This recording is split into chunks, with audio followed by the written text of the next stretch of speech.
Teraz prichádza tá piplavá záležitosť, kedy všetko to mäso musíme obrať.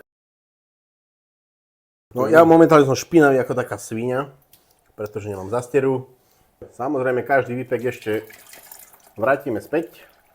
Zmes, ktorá nám ostala, samozrejme nevyhodíme, predsedíme cez sitko a použijeme ďalej. A žufanka aj 3/4 išla tam. Fazulky v rajčnom náleve.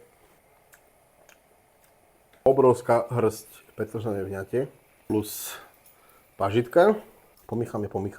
50 g masla do našej zmesi, 15 do omáčky. Hovorím pre tých, čo majú radi čili, treba dať čili. Teraz dáme krásnu porciu našeho mäska na každý jeden vydlabaný plnený zemiak. Na každý zemiak takú jednu slabú polievku lyžicu.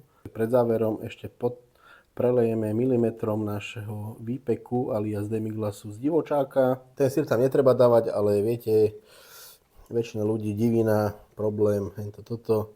Treba to kamuflovať. Dajme trošku oliváču. Brakadabraka. Dobre, máme to. Poďme to ochutnať. Tak si to poďme okošnúť. Pomôže to Petrovi asi držať, lebo za chvíľu odumre ruka. No, tak niekto to musí povoliť. Takže odkrojíš to takto v strede. Teraz to dymí. Samozrejme to kúpiš ako poltovra niekde tam v tom svojom obchode.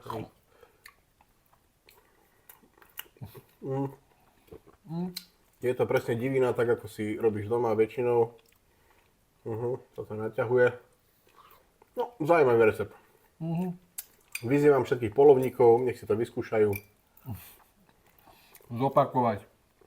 A dajú vedieť, ako to chutilo. Do zlemonenia. Do zlemonenia. Čaute. Čaute. Čaute.